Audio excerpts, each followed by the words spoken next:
Olá, sejam todos bem-vindos e bem-vindas a mais esse papo filosófico.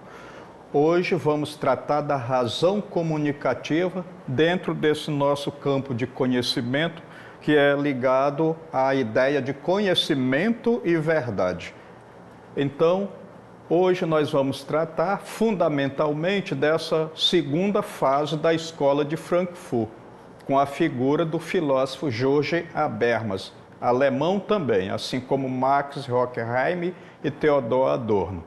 Então, esse filósofo, ele nasceu no dia 18 de junho de 1929, ou seja, agora em 2023 está completando 94 anos.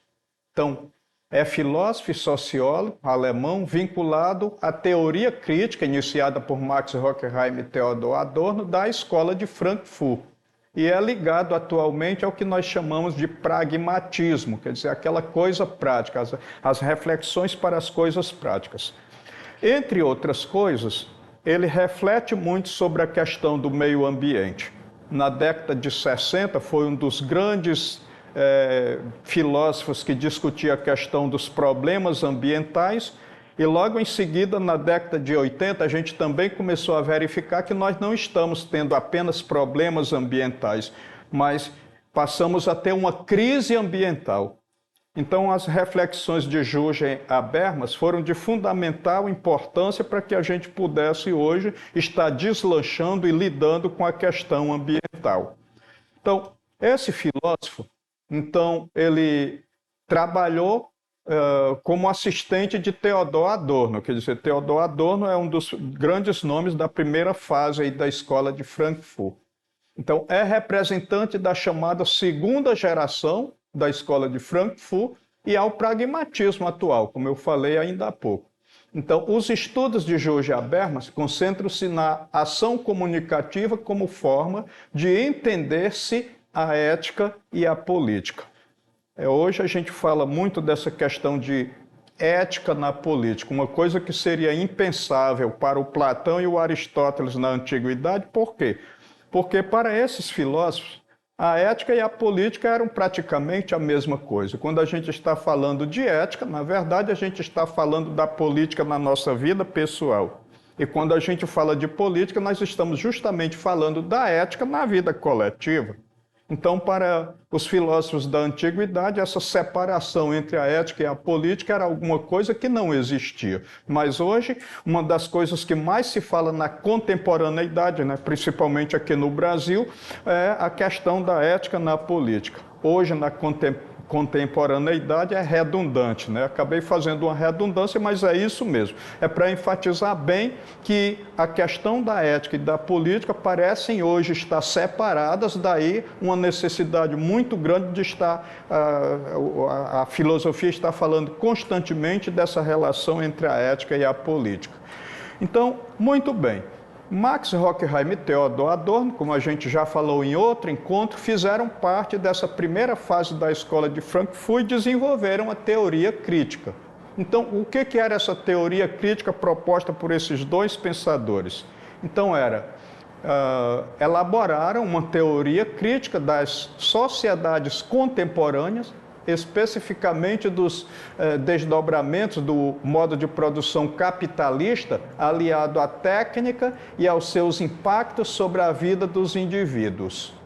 Analisar o sistema da economia de mercado, abordando questões como o desemprego, crises econômicas, terrorismo, antissemitismo, condição global das massas, mercantilização da cultura, naquela ideia de indústria cultural que a gente já falou amplamente no encontro passado.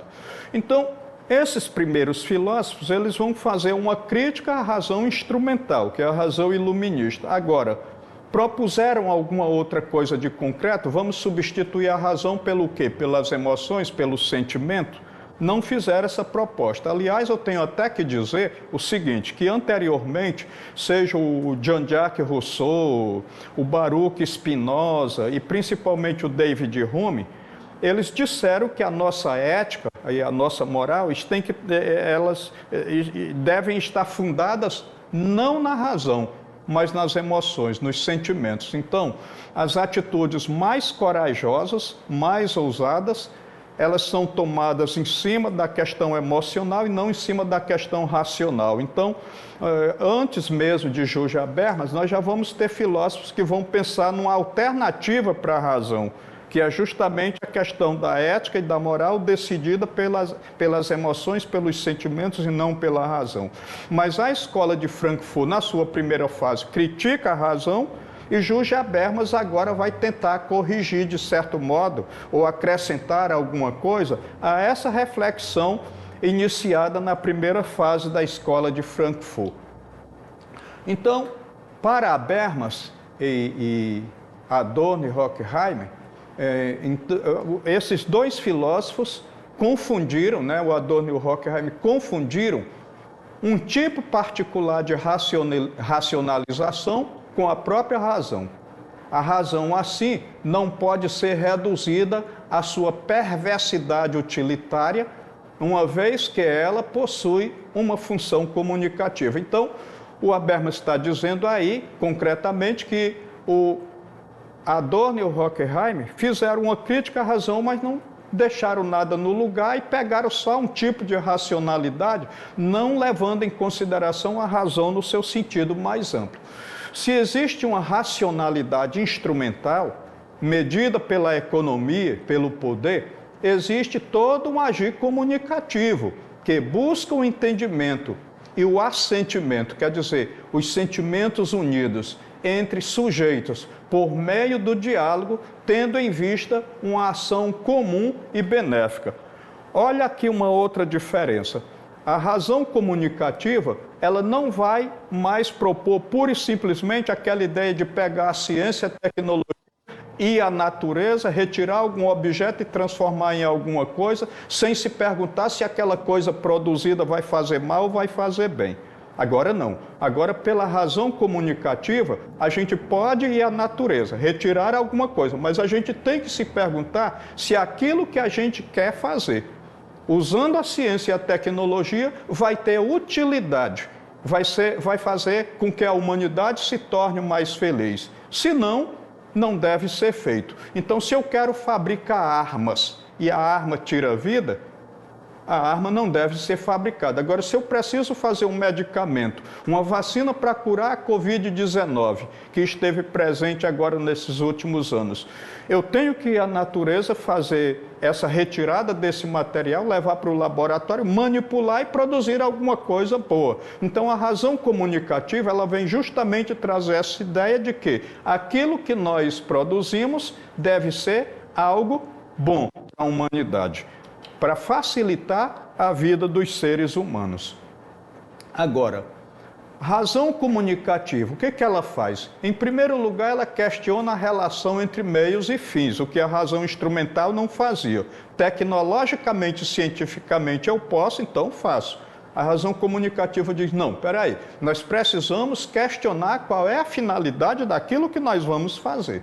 Segunda coisa, vai se opor à razão instrumental, mas não desconsiderando-a, porque na realidade existe uma razão iluminista e aquela reflexão iniciada pelos primeiros filósofos da escola de Frankfurt tem lá o seu fundo de verdade, tem lá a sua utilidade. A razão humana, por exemplo, ao fazer a Primeira Guerra Mundial e ao fazer a Segunda Guerra Mundial, está manifestando o lado podre da razão. Para aqueles que dizem que quando a gente age racionalmente, a gente sempre faz a coisa certa.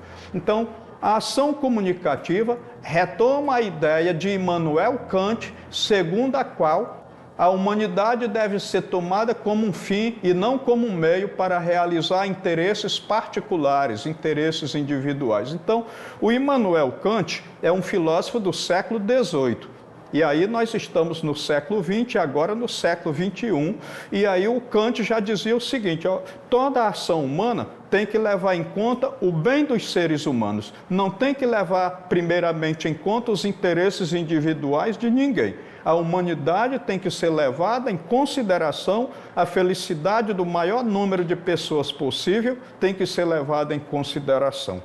Agora, uma outra coisa, que é uma frase importante do Jorge Habermas, que é a seguinte: envergonhe-se de morrer até que você tenha alcançado uma vitória para a humanidade. Ou seja, o que ele está querendo dizer com isso? Se a gente vive, a gente tem que deixar a nossa marca no mundo. E não pode ser qualquer marca, tem que ser uma marca altamente positiva. Eu não devo passar por esse mundo sem produzir alguma coisa boa para as pessoas e até para mim. E, aliás, eu posso partir de mim, eu posso querer uma coisa boa para mim, só que eu devo questionar logo em seguida se essa coisa boa vai causar um impacto, uma coisa boa que eu quero para mim, vai causar um impacto positivo ou negativo nas pessoas que comigo convivem, nas pessoas que estão na mesma sociedade onde eu estou presente. Bom, então o Habermas, ele vai dizer, a razão comunicativa é a ação comunicativa, então corresponde a uma aplicação da racionalidade em contexto de diálogo para se avaliar a análise, a validade, a legitimidade de ações e normas que a gente quer colocar em prática. As conclusões devem ser consensuais, respeitar os interesses coletivos. Então aí nós vamos ter 3 princípios que são fundamentais para essa reflexão da razão comunicativa. Então qual é o primeiro? Todos os indivíduos são igualmente capazes de falar e participar dos discursos. Eu acho interessante que depois dessas reflexões de Jorge Habermas, a gente chama o presidente da República para um encontro, mas chama os índios também. E a palavra do cacique indígena, ela vai ter a mesma repercussão, ou pelo menos deve ter a mesma repercussão, o mesmo valor que tem a palavra do presidente. E quem é que vai ganhar a discussão? Aquele que tiver razão, aquele que estiver eticamente correto. Então esse é o pensamento, essa é a primeira ideia. A segunda ideia, todos os indivíduos podem expressar livremente suas convicções e problematizar as convicções expressas pelos seus pares. Ou seja, eu estava falando agora do presidente e do cacique. O cacique pode questionar o presidente da República e o presidente da República pode questionar o cacique, desde que os dois estejam bem intencionados, querer aquilo que é melhor para a coletividade. E a terceira ideia é a seguinte: então é importante que os indivíduos não sofram pressão do sistema político ou econômico ou qualquer outra forma de coação, nem religiosa. Então ninguém deve estar sob pressão no momento que se vai discutir, senão a discussão vai acabar pela lei do mais forte. Então não adianta fazer uma discussão onde todos não estejam em pé de igualdade para discutir e para ter eco naquilo que está pronunciando. Agora, temos ainda o seguinte: 3 vértices orientam a formação da razão. Primeiro, nós temos o viés técnico, né, que impõe diretrizes, regras, normas, então não pode ser de qualquer jeito. Depois nós temos o prático, que resulta da interpretação do mundo. Lembrando sempre que cada ponto de vista é a vista de um ponto, segundo o nosso teólogo Leonardo Boff, teólogo brasileiro. Então, e o terceiro vértice, o terceiro viés é o emancipatório, que nasce da busca do bem-estar, que nasce da busca de um progresso feliz para a humanidade. Então, essa é a situação colocada pela razão comunicativa. A razão comunicativa, o agir comunicativo, a comunicação intersubjetiva, em que a linguagem é o seu meio de regulação para a problematização e emancipação humana, ou seja, é aquela ideia de dialogar sujeito com sujeito para ninguém se sentir sujeito. O que, traduzindo, quer dizer o seguinte: vai dialogar o sujeito que manda com o sujeito que obedece para ninguém se sentir sujeitado. Então, a discussão, a comunicação bem estabelecida é quem vai dar o tom da convivência. Não pode ser de outro modo. Então, dessa maneira, o Jules Habermas ele vai fazer um resgate muito grande da questão da racionalidade. Então, não se trata mais agora de substituir a razão pelas emoções, pelos sentimentos, pelas paixões.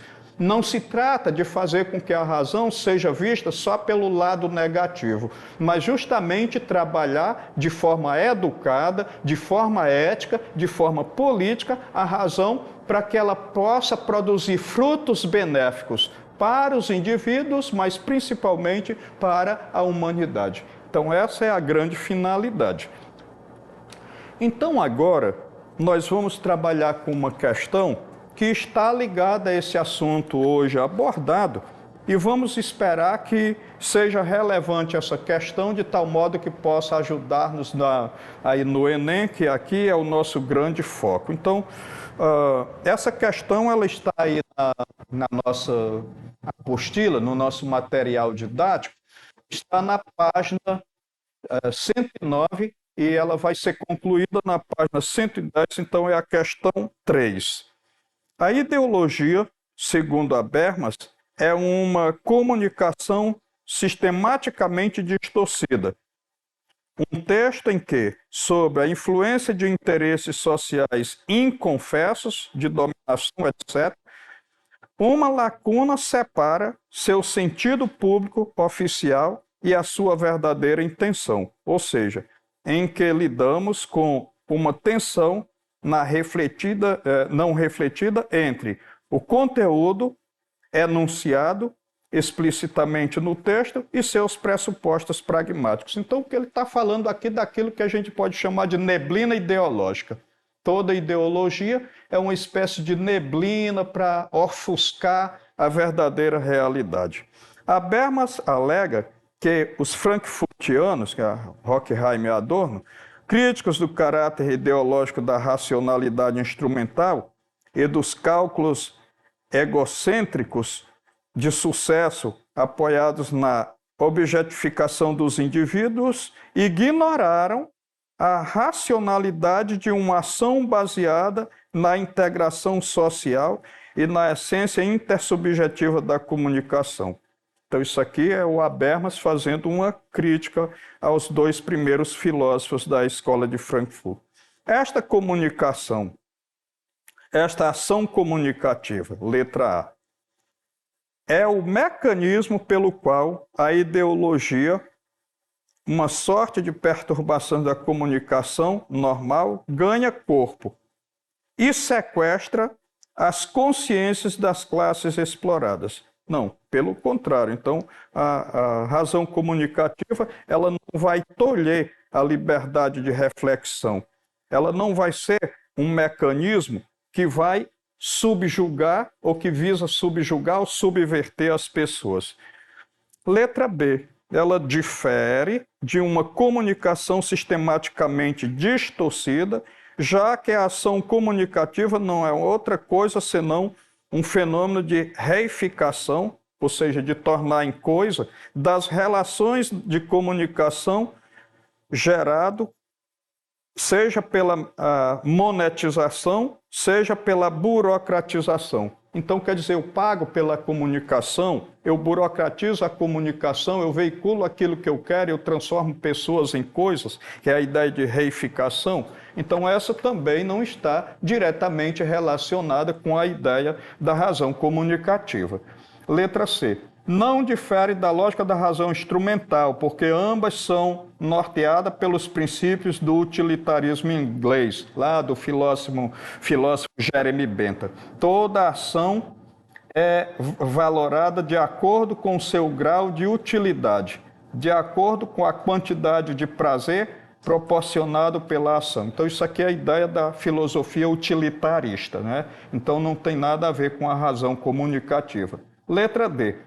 Não determina seus critérios de racionalidade em função de procedimentos argumentativos que visam honrar as pretensões à verdade proposicional, à correção normativa e à sinceridade subjetiva. Bom, a razão comunicativa visa uma sinceridade.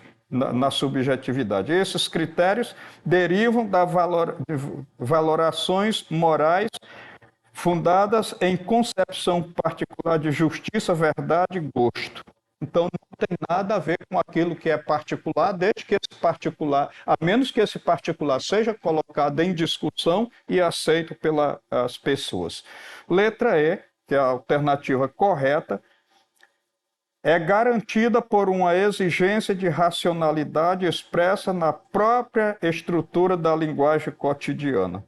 Ela se dá quando os falantes não se orientam pelo sucesso particular, mas buscam objetivos individuais sob a condição de entendimento mútuo, da harmonização dos planos e da ação com base em uma definição comum de situações. Então, eu posso partir do individual, mas eu tenho que levar em consideração o coletivo. Então, está aí a nossa alternativa correta. Então, agora é o momento de eu convidar vocês a retornarem ao nosso material didático. Então, vocês podem retornar a esse material e pode também visitar as nossas plataformas para aprofundar o assunto em todas as disciplinas, e aquele que não tiver esse material em mãos, mas que queiram também fazer o Enem, eles podem, ao consultar as nossas plataformas, rever os nossos conteúdos, as nossas aulas. Conto com vocês para o nosso próximo encontro, onde a gente vai querer saber, será que a ideologia é natural e é universal? Vamos discutir isso no nosso próximo assunto, na nossa próxima aula. Até a próxima oportunidade. Muito obrigado pela atenção de todos.